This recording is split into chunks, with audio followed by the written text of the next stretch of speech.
So today, Trevor, we're going to have a look at Saturday's racing, which is Turnbull Stakes Day at Flemington. Generally a pretty good day. Yeah, this is sort of normally, they're all up and going by now. The Turnbull's over 2,000, so for those horses going towards the Cups and all that, they're nearly sort of now, almost pretty fit. Yeah. So, the Caulfield Cup's in another 2 weeks after this, so it's generally a good meeting. Yeah, absolutely. You got, I was just going to touch on too before we start. There's been a lot of talk about all the fees and taxes and the market percentages and that going up, and you were just saying that you're a really heavy user of Betfair, but also that it's just important to you generally jump on once the percentages have really come down. It's just important to get that. Yeah, because you're betting to betting to prices, and we're pricing them to 85%. Yeah. But in the chances, it's a bit more than. Just the way I've worked the algorithm now, it works out a bit more than that. But anyway, you need the percentages to come down. So unless they've sort of made a mistake, which they tend not to do really on the Saturdays. Yep. So much. So basically, most of the time it's just been waiting. Now since the best has got a TopSport, I'm sort of basically just trying to back him on Betfair. Yeah. And you do nearly everything late, don't you? Pretty much, yeah. That percentage comes down. Yeah, unless you're aware of a pattern or something like that, and you might just spec something. You might have a part bet, but I'd never have the whole bet. Until sort of as late as I can. Yeah. And then just trying to read which way the market's going and hope you're right. So. Yeah. So it's still the same old rule. Get those percentages down, and that's the best time to bet. Yeah. So on Saturday, I've got soft 5 at the moment. Do you know anything about the track yet? I don't yet. I don't think there's any more rain predicted, so you'd think that the track would be quite good. Yeah. We'll have a look at the quaddie legs. I know you've looked at. So race 6 is the Bart Cummings. Usually a pretty good race. It's over the 25 or 25.10 actually. Looking at the early market, Wednesday afternoon, interpretation $4.80, Desert Icon 6, Daquin Sweet Junior 6.50, High Emotion 9.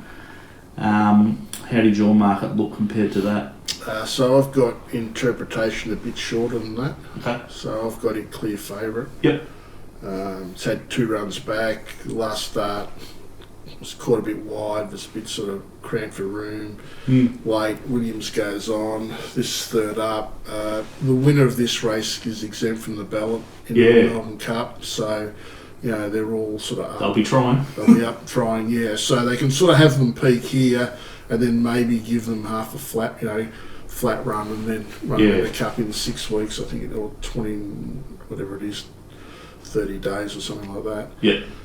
31 days it might be. So I think they'll be all up and going. So I've got it favourite from Lunar Flare, which, what price was it? $10. Yeah, so I've got it slight overs as well. Yep. It's had 3 runs back, it's looking for the trip. Goes good at this. Desert Icon's on the quick backup. It was good last Friday night in Moonee Valley. It's only ever had 1 run at this distance range, got narrowly beat at Caulfield.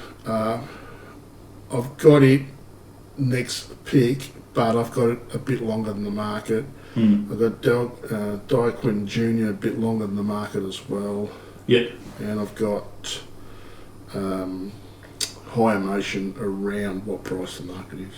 What about Vow and Declare? I've got it about what price the market is. Okay. So it was good the other day. It's won the Cup 2 years ago, 3 years ago, whatever it was. It's hard to know how many years ago. One before COVID. Won it before COVID, whenever that was. And it was good the other day, and it's probably, I just thought it might be fitter here now. It's having its second run at this sort of distance range. Yeah. And it can race up on the pace, good rider on it, so. Okay. Looks like a bit of value at the top there. Yeah, I thought the favourite was sort of, value, Mar Eustace, they're good with the stayers. Yep. It's had 2 runs back. Williams goes on. It just sort of looks a bit of a target race. Good stuff. Race 7's the Group 1, the Turnbull. Over the 2000, so Gold Trip, $3.80 favourite at the moment from Duays, $4.40, Profondo $9, and then out to Inspirational Girl and Young Werther at $13. What about you? Again, I've got Gold Trip favourite. Yep. And I've got it a bit shorter than the market. Okay. It was good the other day. I didn't like it the other day, not with the weight and all that. It ran really well. Yep. And now, third up, 2,000 metres, Jamie Carr. I just thought this would be, kitchen sink job.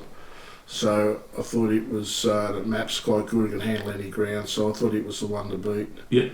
Duays, it's a bit hard to tell. It's going okay in Sydney. It's got massive figure.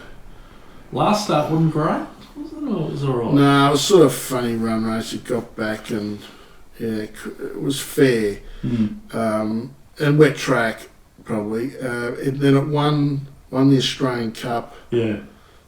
In the autumn, third up, but I thought it was going better. The figures, I just thought it's going to the Cups, so I just sort of thought probably maybe one more run. So Okay. I've got it, sort of $7, a bit longer than the market. All right. So I had those two first and second picks. Yep. And then I was sort of gapped to. I got Surefire, like about $14. Okay. Next pick. And then sort of out to $17 the rest. Yeah, so Surefire's 21 at the moment. Early on. Jump over to race 8, the Gill guy. Over the 1200. What's that? $5 from Rockin' Horse at 6. Thelric $7.50. Baller Camel Passer $8.50. It's our time private eye $9, so fairly wide open at the top of the market. What did you have on top? So I've got What's That and Rockin' Horse equal favourites, but I'd want sort of $8 plus. I thought it was a pretty hard race. So pretty wide open? Yeah, but I've basically got 1, 2, 3, 4, 5, 6. I've basically got 8 horses within sort of a length. Yeah, okay. So I think it'll be a bunch finish sort of race. A fun straight race. Yeah, so these, that's without sort of putting them mapping which side might be better or not. But generally when your starting point is that wide, you don't really alter them that much. Yeah, we're talking about that before actually. So obviously it's a lot of work to every race, and when you've done the work and it comes out like that, it's usually a sign that it's probably not worth doing the whole. Yeah, no. Unless you're going sometimes it works, sometimes it doesn't. But generally, in the end, you finish up. You're backing some horses at 33s that you've marked 20s. Yeah. Okay. So they can win, and they will win. But long term, it's probably just easier to stay out. Absolutely. And the last race, race 9, it's called the Superimposed Stakes this year. Over the 1800, so Arzino $4.60 and Mr. Maestro $4.80 from Kapakiri 7 and Major Beal $7.50. What about you? So I've got Mr. Maestro and Major Beal equal picks. Okay. It's sort of just under $5. Okay. Major Bill, Mr. Maestro beat Major Bill last start, but I thought he went too slow on Major Bill. I think it's a one-pace roller. It's got winkers on, B. Shingo's on. So I thought they might run along a bit here. Yeah. And so I was happy sort of being on with it, being on it again. We're on it last. We wanted to be on it last start, but it got into too short with some late scratchings. Yep. Excuse me, and then I just thought it was a wide race outside those two. Absolutely. So they're the quaddy legs, and we'll just say 10 races tomorrow at the Valley. Friday. Friday night, there's 10 races at Moonee Valley. I think maybe because there's been some races called off during the week. So. Yeah. Fair enough. So we've got 10 there, and then Flemington, and you can have Sunday off this week, I reckon. Yeah.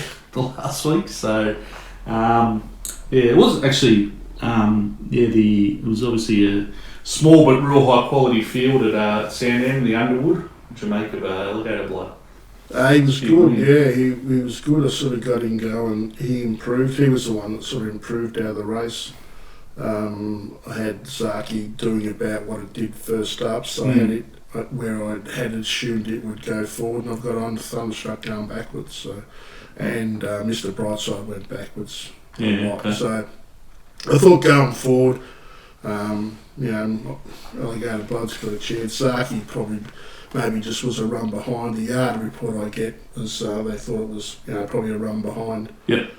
The other two on Thunderstruck, just you'd like to see him once more at 2,000. Not sold on him. Mr. Brightside's probably a 1,600 metre horse. Yeah. And more a handicapper. Yeah. So the Cox Plate could be looking alright. Yeah, it might be sort of one of those years where there's not the short price standout and you can get sort of some value. Yeah, that'd be good. No worries. Thanks for that, Trev. We'll chat again next week. But good luck on the weekend. Great, thanks, mate.